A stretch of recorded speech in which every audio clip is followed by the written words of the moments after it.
Naam, Cikgu. Semua sehat kah? Sehat, Cikgu. Kamu ada cek suhu kah masa kelas tadi? Ada. Ada scan My Sejahtera? Ada. Scan My Sejahtera ya. Kita sekarang kan di norma baru. Jangan lupa penjarakan sosial 1 meter.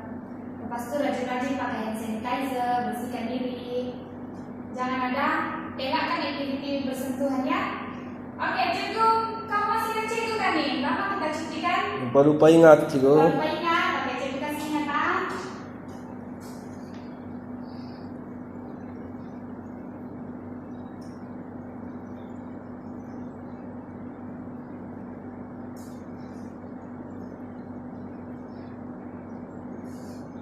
Oke, nama Cikgu Amsial Widya Bunda, tapi untuk memudahkan kamu boleh panggil Cikgu Syah. Oke, kod khusus kita untuk fashion and dressmaking adalah PE 011-2-2012. Boleh tolong ingatkan Cikgu hari ini tarikh berapa? 10 hari bulan, Cikgu. 10 bulan 2. Hari bulan 2 2021. Ya. Oke, kehadiran semua hadir kak? Hadir, Cikgu. Oke, semua hadir 10/10. Tekankan kehadiran meetingnya. Oke. Oke. Tajuk kita pada hari ini ialah tengok baik belakang.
Sebelum itu kamu sudah breakfast kan? Sudah, Cikgu.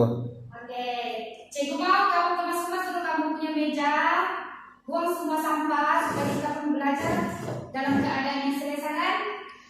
Cikgu awak kasih nanti headphone. Cikgu tak mau ada bunyi deringan telepon masa Cikgu kelas berjalan. Oke, kita masuk tajuk kita yaitu proses melakar pola baju kopral. Minggu lalu kita belajar apa? Siapa ingat? Pak Cikgu. Lupa sudah.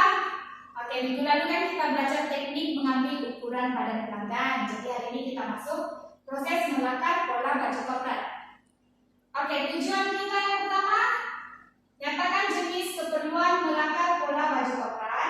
Yang kedua, terangkan jenis corak untuk melakar pola baju kopral. Yang ketiga, jelaskan tata cara pemeriksaan kualiti lakaran baju kopral. Cikgu mau tanya, siapa pernah nampak apa saja keperluan untuk melakar pola baju kopral? Siapa pernah nampak? Awak ada nampak? Tidak. Azharul? Tidak, Cikgu. Ada, tidak pak. Kalau tiada, kita sama-sama belajar. Ya. Kita tengok satu-satu. Oke, jenis keperluan melakar pola baju kopral. Yang pertama kertas pola. Oke, tengok di slide sama tengok sini. Oke, ini adalah kertas pola. Sesetengah orang dia memanggil kertas pola ini kertas yang pun boleh, brown paper ataupun kertas minyak. Oke, kertas pola ini dia mempunyai dua permukaan, yaitu permukaan atas dan permukaan bawah. Permukaan atas adalah bertekstur licin, permukaan bawah dia kasar. Oke, untuk seseorang tukang jahit, mereka selalu menggunakan permukaan yang kasar apabila mereka menjalankan proses melakar pola. Hal ini karena apabila terdapat kesilapan dalam melakar pola, senang untuk seseorang tukang jahit memperbetulkan kesilapan tersebut dengan menggunakan pemadam. Oke, jadi memang cikgu galakkan kamu gunakan tekstur yang kasarlah untuk melakar pola. Oke, seterusnya borang ukuran pelanggan. Ini adalah contoh borang ukuran pelanggan.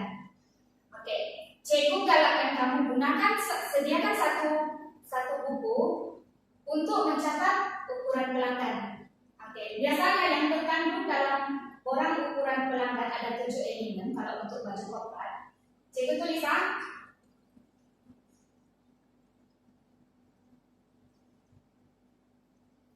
semua tengok sini ya.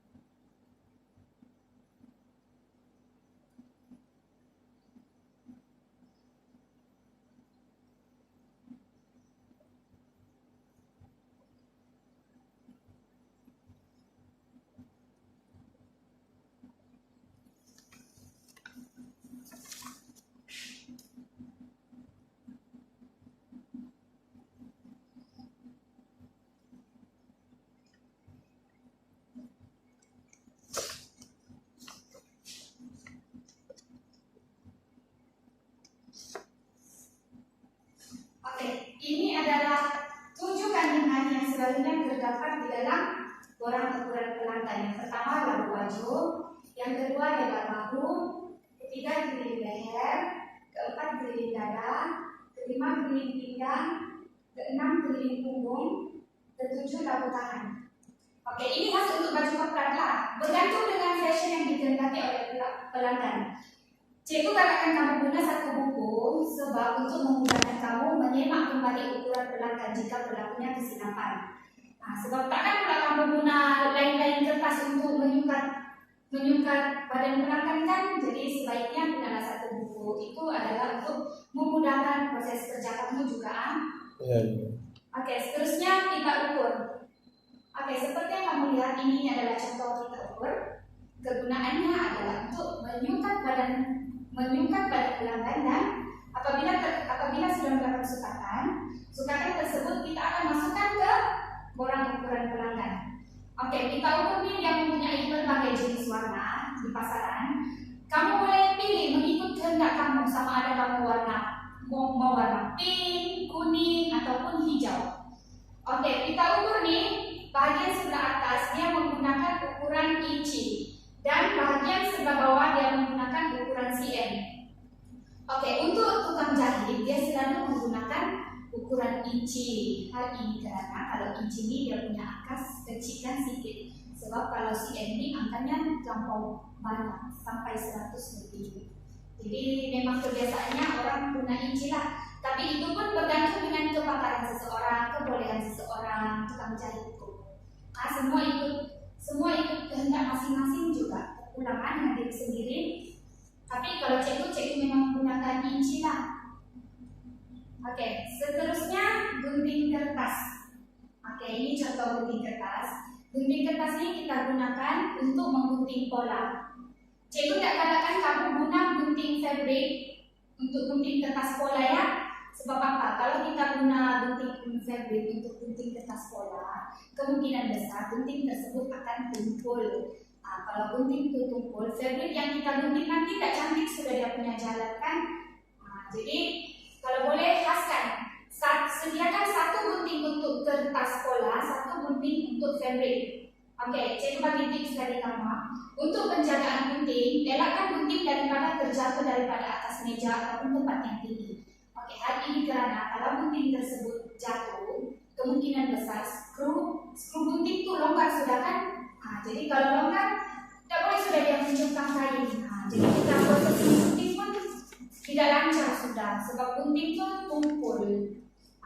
Selain itu, elakkan juga gunting daripada terkena air. Kalau gunting terkena air bekat sudah kan? Ya. Jadi cikgu tidak mau angkat. Cikgu mau kamu jaga kamu punya gunting kertas, pola ataupun gunting fabric. Jangan pula kamu guna gunting kertas untuk gunting fabric. Fabric tidak makan. Sebab dia kecil kan, khas untuk kertas saja. Oke, seterusnya alat tulis. Oke, alat tulis ini digunakan untuk meletakkan pola lah, seperti yang kamu tahu. Oke, cikgu sarankan kamu guna pensel yang bermata tajam apabila kamu melakukan proses melakar pola. Cikgu tak galakkan kamu guna pen. Hal ini kerana kalau kamu guna pen untuk melakar pola, takut nanti berlaku kesilapan. Kamu pun terhitung sudah macam mana mau betulkan kan? Jadi nanti kamu gunting pola pun nanti salah. Jadi seboleh-bolehnya gunakanlah pensel supaya senang kamu mau padam jika terdapat kesilapan dalam melakar pola.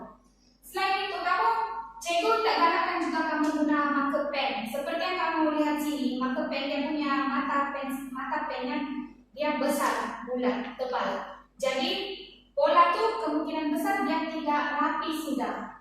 Seboleh-bolehnya gunakanlah pensel yang bermata tajam supaya senang kamu padam kalau ada kesilapannya.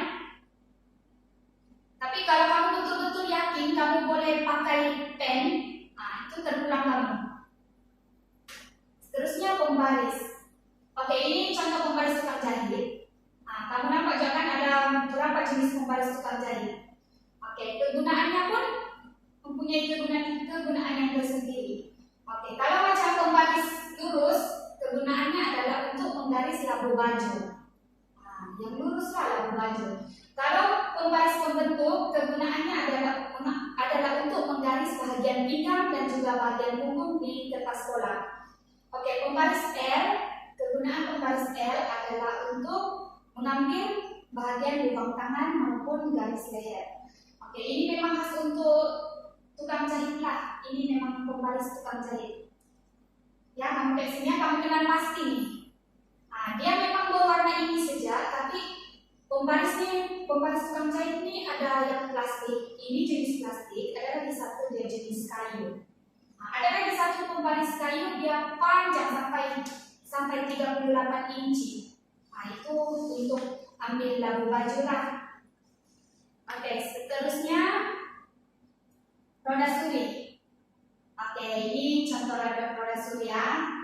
Oke, roda suri ini seperti kamu lihat ujungnya dia berkepala bulat dan bergigi. Oke, apa kegunaan roda suri ini? Untuk memindahkan tanda dari pola ke atas fabric. Oke, roda suri ini ada pasangannya yaitu kertas kabel. Lagi satu cek mau ke sana. Di mana ada roda suri, di situlah ada kertas kabel. Jangan pandai-pandai kamu kasih bisa roda suri dengan kertas kabel. Oke, kertas kabel ini dia bersize A4 paper dan mempunyai berbagai jenis warna.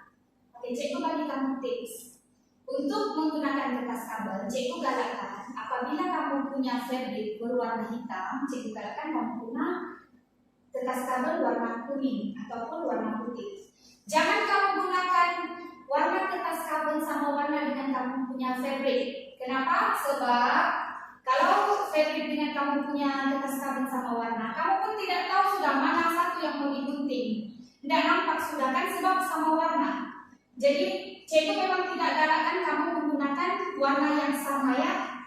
Kalau boleh kasih warna yang bertentangan supaya memudahkan proses menggunting nanti. Jadi kerja pun cepat siapkan. Iya, Bigo. Oke, seterusnya kita masuk kepada tujuan pembelajaran yang kedua yaitu jenis corak untuk melakar pola baju kopral. Oke, ada yang kenal nih? Dua coraknya ada yang kenal? Tidak juga. Kan sudah kamu kenalkan nama cuti kan? Iya. Anda masih bersama saya kan? Masih Bigo. Oke, yang ini adalah tanda imbang. Oke, yang ini simbol ini untuk menandakan keseimbangan fabric. Sama ada dia sama rata ataupun tidak ya? Oke, yang kedua nih adalah basi jahitan. Kalau kamu nampak begini, 5/8 ini adalah basi jahitan. Jangan kamu gunting ngam-ngam di bagian ukuran tuh. Kamu mesti lebihkan fabric itu untuk basi, sebab kalau kamu tidak lebihkan, kemungkinan besar baju yang kamu hasilkan tuh dia jadi kecil. Nah, jadi itulah pentingnya perlu ada basi ya, basi jahitan. Nanti cikgu ajar di bagian teknik memgunting nanti. Oke, seterusnya garisan putus-putus. Kamu boleh nampak kan? Ini ira lurus. Ira lurus nih kamu boleh letak di atas kertas pola. Maksudnya mencari ira lurus kain lah. Letaklah di kertas pola untuk memudahkan kamu menggunting nanti kan? Oke. Boleh paham nggak sekarang ini apa cikgu ajar? Boleh. Azharul oke? Oke. Oke. Oke, ini contoh baju koprat. Oke, semua ke sini ya. Ini baju koprat berlengan panjang, ini baju koprat berlengan pendek. Oke, mari kita tengok lagi. Lengan berkaf. Coba perhatikan bagian bawah tangan baju koprat tersebut. Dia mempunyai kafnya bagian sini. Oke, teguk berpenutup nih maksudnya. Perhatikan dia punya poket. Ini adalah teguk berpenutup. Kalau kamu nampak poket begini, ini poket teguk berpenutup. Oke. Nampakkah perbedaan antara dua baju sekarang? Collar. Yang satu collar continental, yang sebelah sini stand collar. Untuk perempuan dia akan diselesa menggunakan stand collar. Sebab apa? Perempuan bertudung kan. Tapi kalau yang perempuan tidak pakai tudung, tidak bertudung, bolehlah menggunakan collar continental. Boleh juga perempuan bertudung pakai collar continental, ikut keselesaan masing-masing lah. Oke, ini susunan butang. Seperti kamu lihat di gambar wajah sebelah kiri, butangnya nampakkan di luar berbanding dengan sebelah kanan. Sebab sebelah kanan ini di sebelah luar dia ada hiasan panel saja. Butangnya tetap di dalam sini ya. Oke, fabric yang sesuai untuk baju koprat. Mari kita tengok. Oke, yang pertama cotton, yang kedua polyester. Ada lagi satu fabric yang sesuai untuk baju koprat yaitu cotton drill. Cotton drill ini dia selesai dipakai. Fabricnya agak tebal. Memang sesuai untuk baju koprat lah. Oke, kita masuk tujuan yang ketiga yaitu tata cara pemeriksaan kualiti lakaran baju koprat. Mari kita tengok. Apa yang pertama? Ketepatan pada basi. Macam cikgu cakap tadi, basi ini merupakan benda paling penting lah. Ya, kamu mesti cek basi itu. Kalau macam bagian kelepek baju, bawah baju, basi yang diperuntukkan untuk bawah baju biasanya 1 inci berbanding dengan tepi baju, lengan baju. Itu selalunya 6/8. Kalau boleh letakkan basi yang sesuai ya. Jangan basi 1/2 inci. Sebab risau-risau baju nanti kamu buat tuh tidak muat, tidak sesuai dengan ukuran asal ya. Kalau boleh cek dulu basi itu. Oke, seterusnya ketepatan penggunaan pola. Maksudnya di sini jangan berlakunya pembaziran pola. Misal kata satu kertas pola muat untuk baju hadapan, baju belakang maupun lengan. Jangan bazirkan kertas pola ya. Jangan setiap kertas pola tuh satu kertas pola tuh pas untuk baju belakang. Lepas tuh ambil lagi kertas pola lain untuk baju bagian belakang hadapan. Jangan itu boleh berlakunya pembaziran. Jimat-jimatlah kertas pola itu kan. Belajar untuk berjimat ya. Oke, yang ketiga simbol pola tetap. Kalau kamu letak simbol pun pastikan simbol yang kamu letak di pola itu dia tetap dan betul untuk mengelak berlakunya salah gunting fabric. Jadi itulah kamu perlu apabila satu lakaran sudah siap kamu buat, kamu perlu semak kembali simbolnya sama ada dia bersesuaian sudah ataupun tidak. Jadi ini pun pentingnya sebab nanti takut ada berlakunya pembaziran pola dan juga fabric. Jadi ambil cara penyelesaian. Oke, seterusnya lakaran mengikut pola. Oke, di sini maksudnya apabila kamu punya pelanggan dia minta jahit baju koprat, kamu buatlah pola baju koprat. Jangan pula kamu pergi buat pola baju kebaya modern. Bolehkah begitu? Azharul, bolehkah begitu? Tidak. Tidak boleh kan? Jadi ikutlah pola bersesuaian dengan fashion yang dikehendaki oleh pelanggan, kan? Jadi sebelum kamu menjahit itu kenapa sih dulu apa fashion pelanggan kita mau? Tak pasar-pasar terpaksa ganti rugi sudah kan? Iya. Jadi pastikan apabila pola kamu sudah siap, kamu sudah selesai melangkah pola, pastikan kamu buat pemeriksaan yang paling penting. Double check dia. Sebab kalau kamu tidak double check, takut ada kesilapan berlaku. Lepas itu, fabric pun mempasir sudah fabric, salah gunting sudah. Jadi pastikanlah buat pemeriksaan. Oke, seterusnya cikgu akan edarkan kamu kertas penerangan. Oke, kertas penerangan tersebut dia mempunyai 20 halaman bercetak. Boleh silakan sekarang dulu. Nanti berlaku kesilapan pula. Semua kakak 20 halaman bercetak. Ya.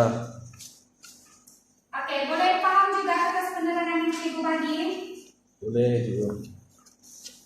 Oke, kalau boleh cikgu mau tanya kamu satu soalan, boleh? Boleh. Oke. Berikan 2 jenis simbol untuk melakar pola baju coklat. Siapa boleh jawab? Saya juga. Ya apa ya awang? Tanda basi Tanda kasih. dengan garisan putus. Oke, mari kita simak yang lain. Betulkah jawaban awang? Tanda basi dan juga garisan putus-putus. Oke, betul lah. Oke, terima kasih awang. Jawaban Anda tepat. Makasih sebab ambil perhatian bila cikgu mengajarkan. Oke, cikgu ada soalan lagi. Lah. Apakah fungsi simbol pada lakaran pola? Siapa boleh jawab? Kalau betul kamu jawab, cikgu belanja makan nanti. Saya juga. Ya, Azharul, silakan. Memudahkan proses menggunting mungkin. Oke, Betul lagi.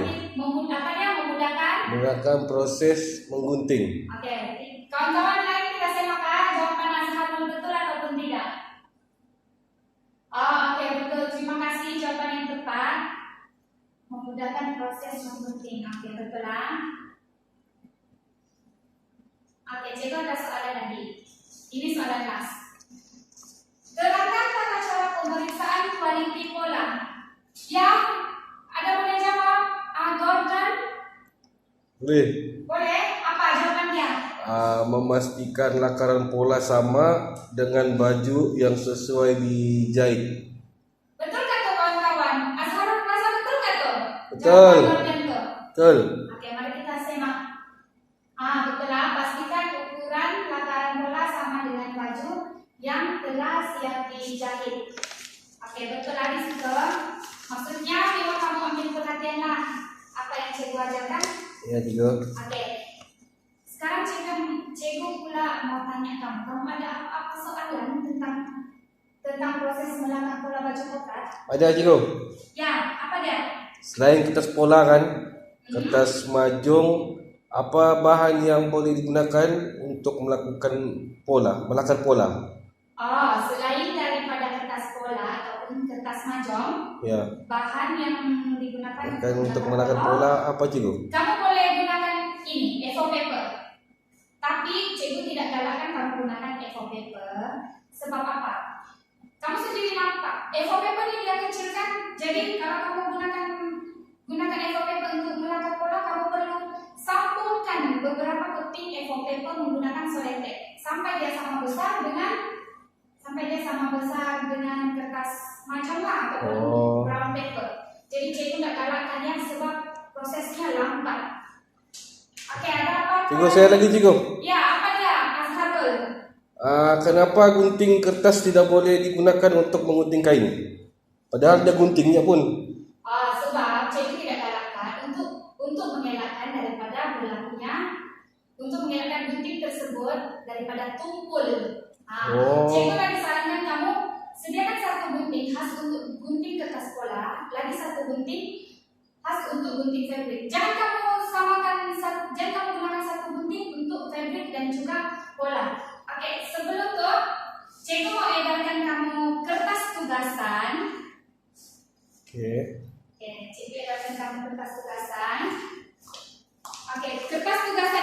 dia mempunyai 5 bahagian bercetak. Semak dulu, ada yang tidak bercetak kah? Ada bahagian yang tidak bercetak?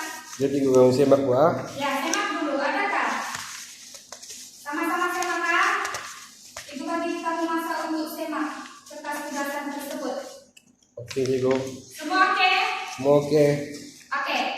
Kertas tugasan tersebut dia mempunyai 5 halaman bercetak dan mempunyai 3 bahagian. Bahagian yang pertama adalah bahagian soalan objektif, bahagian yang kedua adalah bahagian struktur, dan bahagian yang ketiga adalah bahagian esai. Oke, cikgu mau kamu jawab semua soalan yang berada di kertas tugasan berpandukan dengan kertas penerangan yang cikgu bagi. Sebab kertas penerangan cikgu bagi itu dia lengkap berbanding dengan slide. Slide ini memang cikgu bagi ringkasan untuk memudahkan kamu faham lah. Jadi kamu baca kertas penerangan itu untuk menjawab kertas tugasan. Cikgu mau kamu hantar kertas tugasan tersebut pada besok pagi jam 8 pagi di atas meja cikgu. Oke, cikgu mau buat kesimpulan untuk pembelajaran hari ini.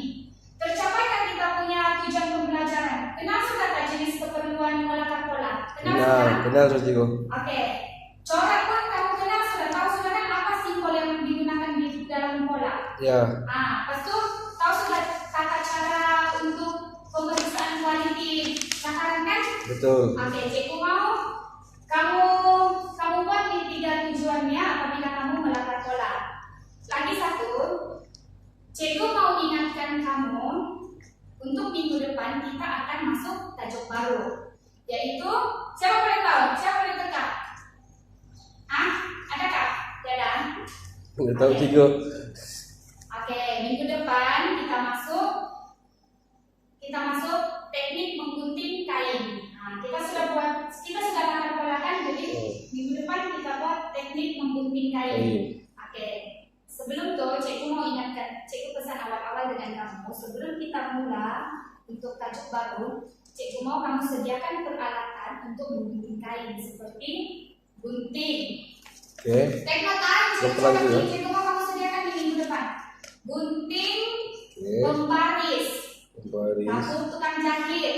Sekejap, Cikgu, apa, Cikgu? Kapur tukang jahit. Oke. Gunting, sudah. Oke, sudah. Lepas tu cikgu mau kamu sediakan pita ukur. Oke. Jarum peniti jangan lupa. Oke. Ya, cikgu mau semua lengkap dan pastikan meja ataupun bengkel yang kita gunakan itu bersih. Cikgu mau di dalam keadaan yang bersih ya. Cikgu tak mau ada benda yang membahayakan di dalam bengkel itu, supaya kita punya proses kerja pun berjalan dengan lancar kan? Betul, Cikgu. Betul kan? Betul. Cikgu mau kamu hadir semua sebab untuk minggu depan cikgu tidak mau kamu ketinggalan lah. Saat cikgu ajar teknik menggunting kain kan, menggunting fabric. Sebab kita sudah belajar melakar pola, jadi cikgu mau ajar kamu menggunting kain. Seterusnya, lepas kita menggunting kain, nanti cikgu akan bagi pendedahan kamu pula. Macam mana cara untuk menjahit? Siapa pernah menjahit? Ada yang pernah kan? Pernah, Cikgu, tapi itulah. Apa yang itulah? Tidak yakin. Yang jahit yang kecil-kecil ya, Cikgu. Jahit yang kecil-kecil. Yang koyak dijahit. Kita belajar sama-sama kalau begitu ya. Untuk menjahit nanti cikgu ajar kamu. Lepas itu kita buat semakan sama ada baju yang kita hasilkan tuh samakah dengan kehendak pelanggan, samakah dengan yang dia minta kan? Ya. Kalau dia minta baju koprat, kita jahitlah baju koprat. Jangan kita siapkan baju kebaya kan? Ya. Ada pasal-pasal nanti kita punya pelanggan lari. Jadi cikgu mau kamu gunakan teknik yang betul. Apabila kamu menjahit, melakar pola, lepas itu kita akan cobalah kasih try di badan pelanggan. Nampak ukuran yang kita ambil itu ataupun tidak kan? Jadi itu tuh penting lah. Jadi untuk hari ini, setakat ini sejak pembelajaran kita hari ini, kalau ada apa-apa yang tidak paham nanti jumpa cikgu di bilik cikgu lah. Oke, Assalamualaikum dan selamat pagi. Terima kasih. Terima kasih semua.